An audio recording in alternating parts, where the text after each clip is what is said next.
Há muitas pessoas procurando o caminho de salvação. Não conseguem encontrar. Será que estão procurando de uma maneira certa? Jesus disse: conhecereis a verdade e a verdade vos libertará. Em Provérbios, capítulo 14, verso 12 diz: há caminho que ao olho do homem parece direito, mas o fim dele são os caminhos da morte. No Evangelho segundo Mateus, capítulo 15, verso 14 diz: se um cego guiar outro cego, ambos cairão na cova. Em Jeremias capítulo 17, verso 5 diz: maldito o homem que confia no homem.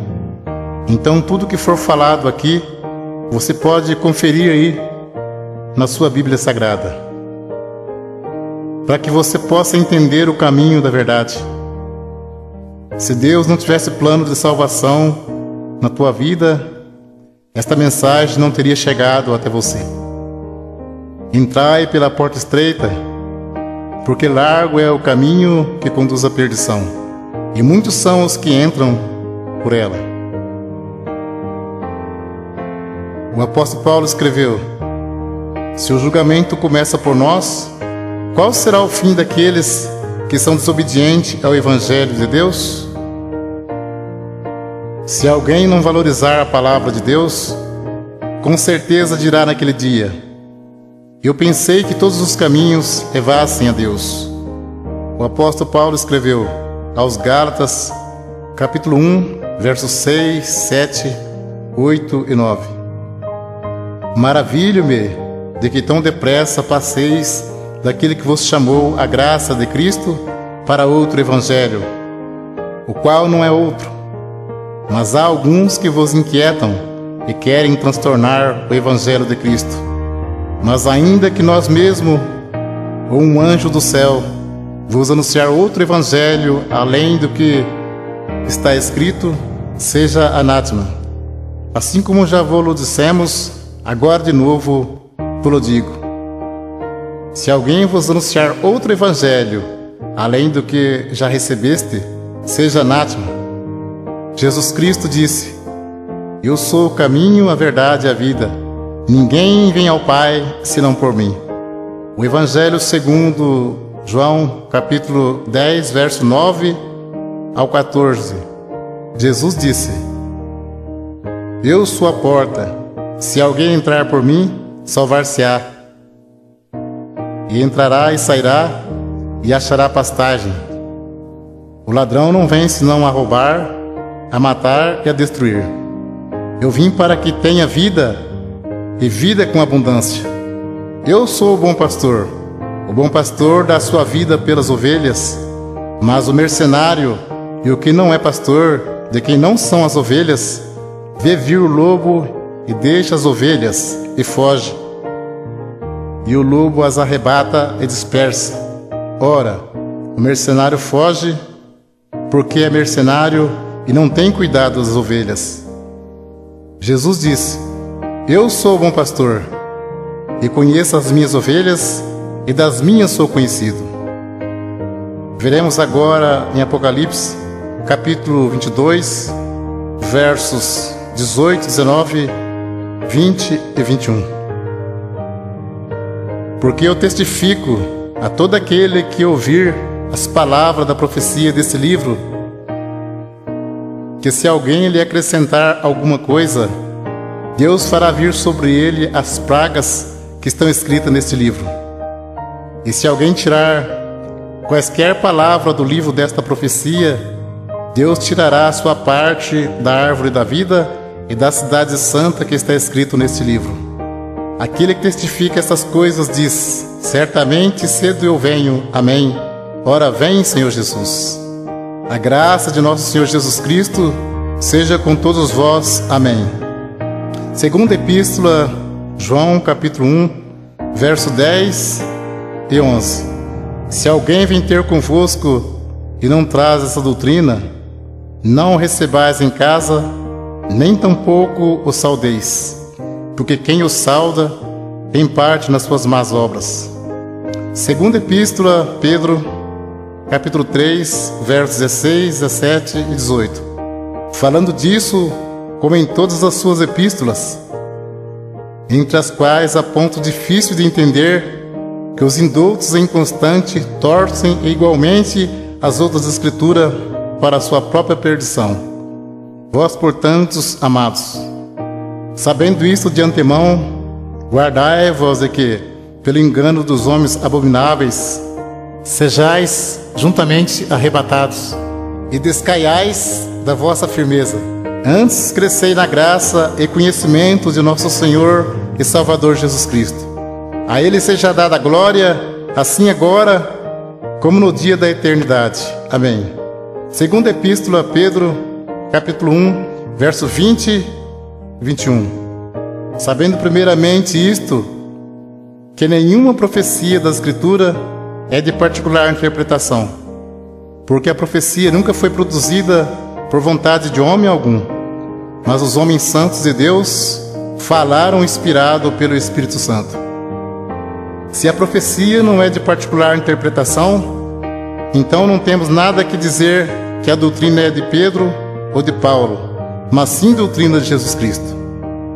Para termos a salvação, precisamos ter compromisso com a palavra de Deus.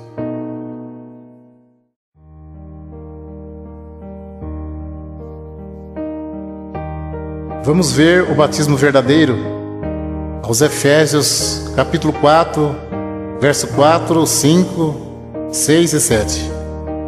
Há um só corpo e um só Espírito, como também foste chamados em uma só esperança da vossa vocação.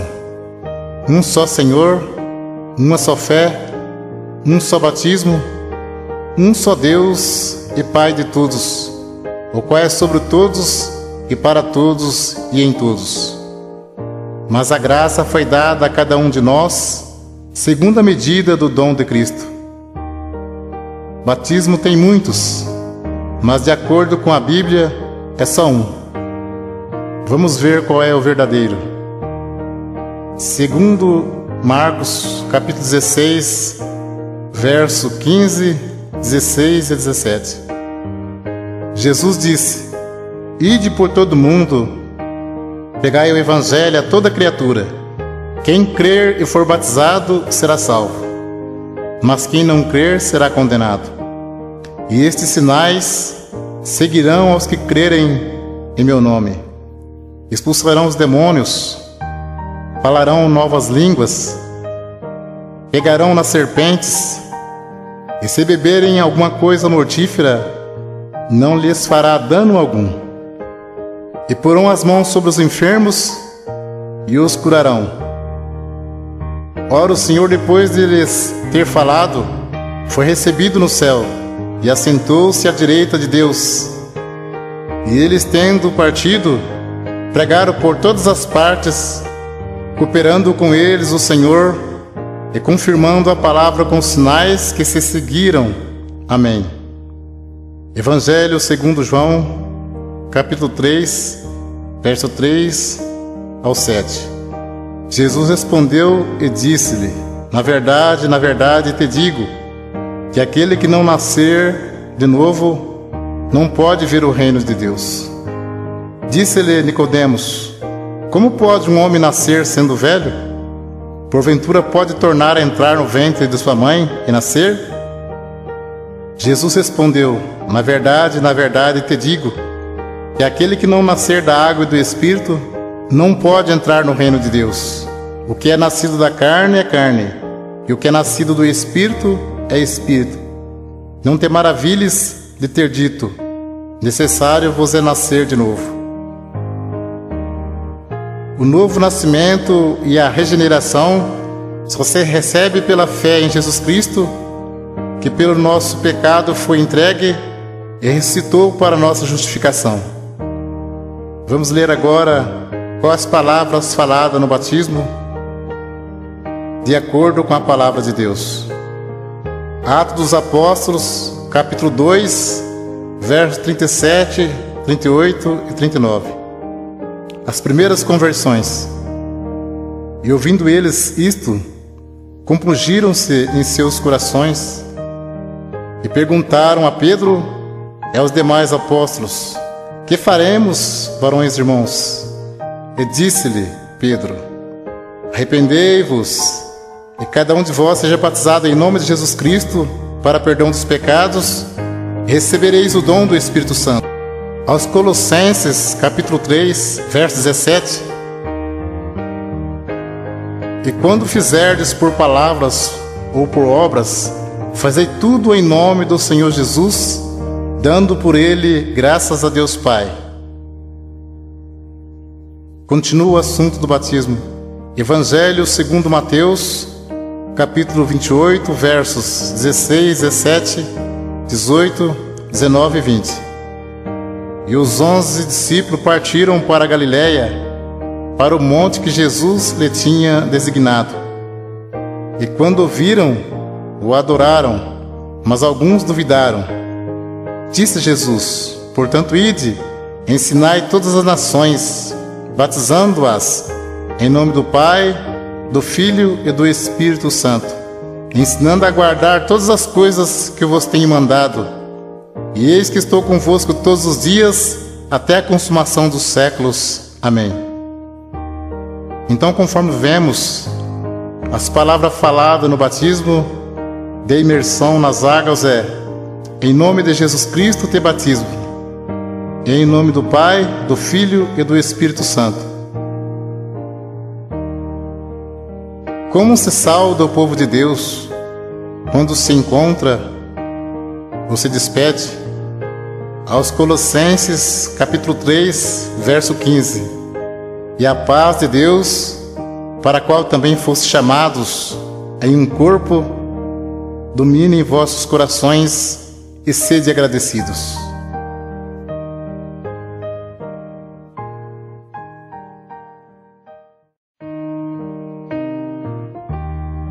O assunto agora é sobre dízimos. Velho Testamento, Malaquias, capítulo 3, versos 8 e 10.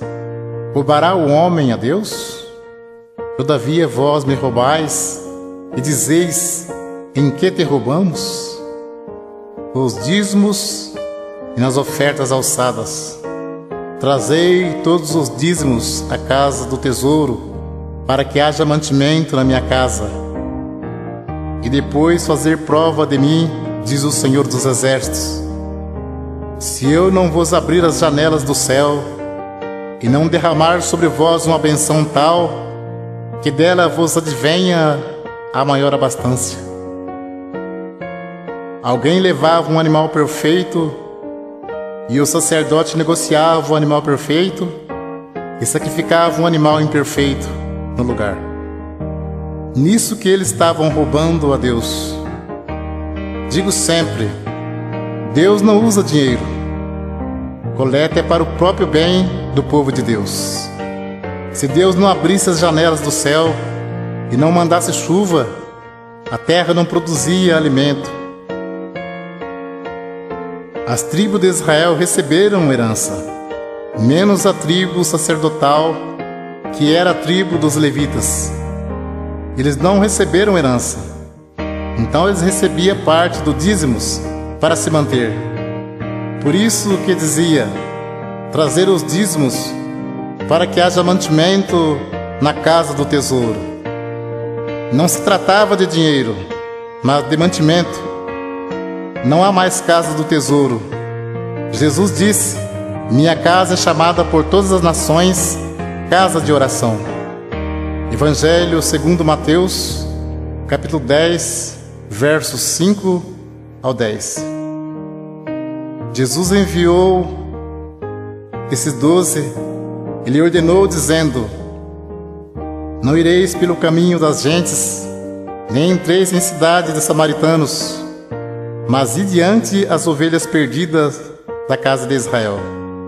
E indo pregai, dizendo: é chegado o reino dos céus. Curai os enfermos, limpai os leprosos, ressuscitai os mortos, expulsai os demônios. De graça recebestes, de graça dai. Não possuai ouro, nem prata, nem cobre em vossos cintos, porque digno é o operário do seu salário. Nem alforje para o caminho, nem duas túnicas, nem alparcas, nem bordão, porque digno é o operário do seu alimento. Podemos cumprir com alegria a missão de anunciar o Evangelho da graça. Jesus já pagou a nossa salvação com o precioso sangue que Ele derramou no duro madeiro da cruz. E enviando o apóstolo disse: de graça recebeste, de graça dai. Não precisa explorar ninguém. A parte material, Deus tudo provê na nossa vida. Jesus Cristo, sendo Filho de Deus, não poderia vir desfazendo a lei de Deus. Tanto é que Ele foi circuncidado ao 8º dia, segundo o uso da lei. Foi levado ao templo para ser consagrado, segundo o uso da lei. E cumpriu celebrando a última Páscoa. Então Ele cumpriu a lei e trouxe a graça. A lei e os profetas duraram até João. A graça e a verdade vieram por Jesus Cristo. Hebreus capítulo 7, verso 9, 18 e 19. E para assim dizer, por meio de Abraão até Levi, que recebe dízimos, pagou dízimos, porque o precedente mandamento é abrogado por causa da sua fraqueza e inutilidade. Pois a lei nenhuma coisa aperfeiçoou, e desta sorte é introduzida uma melhor esperança, pelo qual chegamos a Deus. Hebreus capítulo 7, versos 12, 13 e 14. Porque mudando o seu sacerdócio, necessariamente se faz também mudança da lei. Porque aquele de quem essas coisas se dizem pertence a outra tribo, da qual ninguém serviu ao altar, visto ser manifesto que nosso Senhor procedeu de Judá, e concernente a esta tribo, nunca Moisés falou de sacerdócio, porque dele assim se testifica: tu és sacerdote eterno, segundo a ordem de Melquisedeque. Jesus procedeu da tribo de Judá, e não da tribo de Levi, que era a tribo dos sacerdotes. Então, se muitos espertalhões pregam que tem que pagar dízimo hoje, por que eles não se preocupam em cumprir mais algum mandamento da lei? Porque o assunto deles é só dinheiro. Procura enganar, sendo que dízimos era para que houvesse mantimento na casa do tesouro. Muitos querem tirar proveito para ganhar dinheiro, dizendo: digno é o obreiro do seu salário. Mas isto é mesmo que dizer: digno é o obreiro do seu alimento. O apóstolo Paulo disse em Atos capítulo 20, versos 33 ao 36: de ninguém cobicei a prata, nem o ouro, nem o vestido. Vós mesmos sabeis que para o que me era necessário a mim e aos que estão comigo, essas mãos me serviram. Tenho-vos mostrado em tudo que, trabalhando assim, é necessário auxiliar os enfermos e recordar as palavras do Senhor Jesus, que disse: mais bem-aventurado coisa é dar do que receber.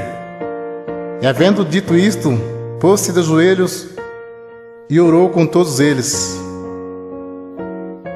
Mas o assunto viver do Evangelho era alimento, e não receber dízimos.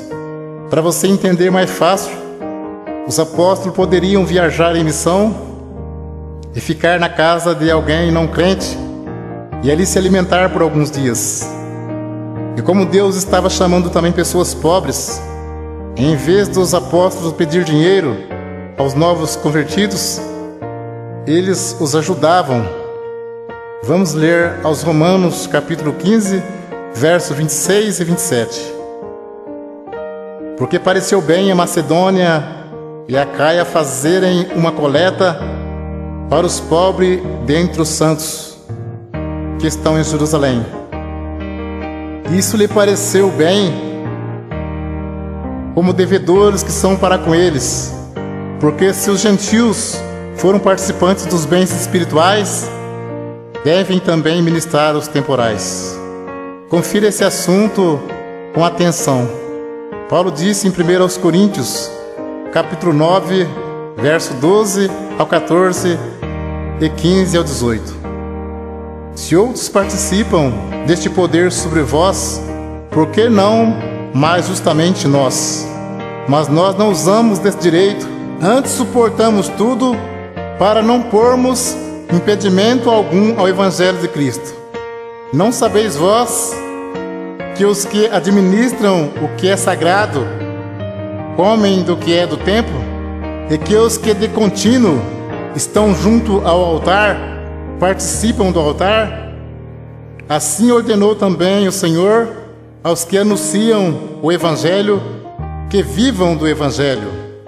Mas eu de nenhuma destas coisas usei, e não escrevi isso para que assim se faça comigo, porque melhor me fora morrer do que alguém fazer vã esta minha glória. Porque se anuncio o Evangelho, não tenho do que me gloriar, pois me é imposta esta obrigação. E ai de mim se não anunciar o Evangelho. E por isso, se eu faço de boa mente, terei prêmio. Mas se de má vontade, apenas uma dispensação me é confiada. Logo, que prêmio tenho que, evangelizando, proponha de graça o Evangelho de Jesus Cristo, para não abusar do meu poder no Evangelho. E Paulo disse: outras igrejas despojei, deixando de receber salário, para vos anunciar de graça o Evangelho de Jesus Cristo.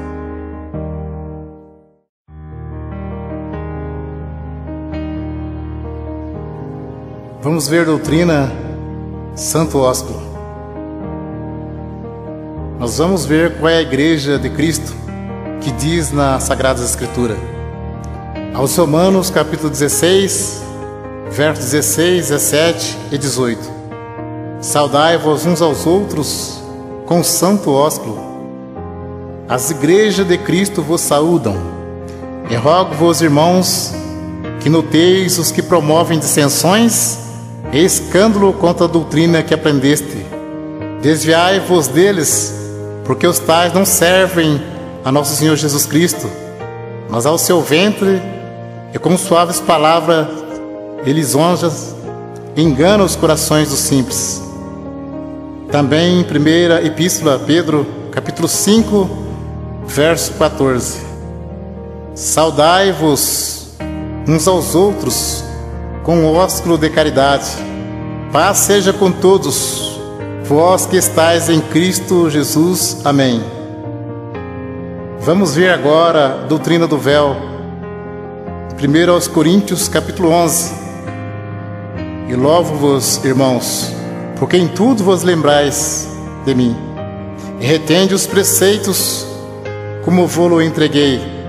Mas quero que saibas que Cristo é a cabeça de todo varão, e o varão a cabeça da mulher, e Deus a cabeça de Cristo. Todo homem que ora ou profetiza, tendo a cabeça coberta, desonra sua própria cabeça, mas toda mulher que ora ou profetiza com a cabeça descoberta, desonra sua própria cabeça, porque é como se estivesse rapada. Portanto, se a mulher não se cobre com o véu, tosquie-se também. Mas se para a mulher é coisa indecente tosquiar-se ou rapar-se, que põe o véu. O varão, pois, não deve cobrir a cabeça, porque é a imagem e glória de Deus, mas a mulher é a glória do varão. Porque o varão não provém da mulher, mas a mulher do varão. Porque também o varão não foi criado por causa da mulher, mas a mulher por causa do varão. Portanto, a mulher deve ter sobre a cabeça sinal de poderio por causa dos anjos. Todavia, nem o varão é sem a mulher, nem a mulher sem o varão no Senhor. Porque como a mulher provém do varão, assim também o varão provém da mulher. Mas tudo vem de Deus. Julgai entre vós mesmo. É decente que a mulher ore a Deus descoberta? Ou não vos ensina mesmo a natureza que é desonra para o varão ter cabelos crescidos. Mas ter a mulher cabelos crescidos lhe é honroso, porque o cabelo lhe foi dado em lugar de véu. Mas se alguém quiser ser contencioso, nós não temos tal costume, nem as igrejas de Deus. Até o texto diz como as mulheres devem se apresentar-se na igreja. Então é bem claro, ter a mulher cabelos crescidos lhe é honroso, porque o cabelo foi dado em lugar de véu. Então, se o cabelo é dado em lugar de véu, não pode cortar nem tosquear. Mas se para a mulher é coisa indecente tosquear-se ou rapar, que põe o véu. Se tivesse escrito somente do cabelo, não mandaria pôr, porque o cabelo já está no lugar. Uma cortina você põe e tira. O véu a mulher põe e tira. Uma pergunta: julgai entre vós mesmo, é decente que a mulher ore a Deus descoberta? Não. Para você entender mais fácil, aqui fala de 2 mandamentos. A mulher não pode cortar o cabelo, porque ter a mulher cabelos crescidos lhe é honroso, e tem que pôr o véu branco. Portanto, a mulher deve ter sobre a cabeça sinal de poderio por causa dos anjos. Tem que se cobrir com o véu quando for orar e profetizar. Vamos ler 1 aos Coríntios capítulo 14, verso 32 ao 37. Fala sobre a necessidade de ordem no culto, porque os espíritos dos profetas estão sujeitos aos profetas, porque Deus não é Deus de confusão, senão de paz. Como em todas as igrejas dos santos, as mulheres estejam caladas nas igrejas, porque lhes não é permitido falar, mas estejam sujeitas como ordena a lei. E se querem aprender alguma coisa, interroguem em casa seus próprios maridos, porque é indecente que as mulheres falem na igreja. Porventura saiu dentre vós a palavra de Deus? Ou veio ela somente para vós? Se alguém cuida ser profeta ou espiritual, reconheça que as coisas que vos escrevo são mandamento do Senhor. Um esclarecimento para você saber como é a Santa Ceia. Jesus celebrou a última Páscoa, que era uma vez ao ano, e celebrou a primeira Santa Ceia, que se segue uma vez ao ano. A Santa Ceia é a lembrança do sacrifício e da morte de Jesus Cristo por nós, até que Ele venha nos buscar. Ceia todo domingo ou todo mês não se encontra nas Sagradas Escrituras. Ceia todo mês é maneira de prender a pessoa firme no pagamento do dízimos. Cuidado com isso. Deus abençoe pela atenção. Que Deus cumpra na sua vida a oração que Jesus Cristo fez ao Pai. Segundo Mateus, capítulo 11, versos 25 ao 30. Naquele tempo, respondendo Jesus, disse: Graças te dou, ó Pai, Senhor do céu e da terra, que ocultastes estas coisas aos sábios e entendidos, e revelaste aos pequeninos. Sim, ó Pai, porque assim te aprouve. Todas as coisas me foram entregues por meu Pai, e ninguém conhece o Filho senão o Pai, e ninguém conhece o Pai senão o Filho, e aquele a quem o Filho quiser revelar. Vinde a mim, todos que estáis cansados e oprimidos, eu vos aliviarei. Tomai sobre vós o meu jugo e aprendei de mim, que sou manso e humilde de coração, e encontrarei descanso para as vossas almas, porque o meu jugo é suave e o meu fardo é leve.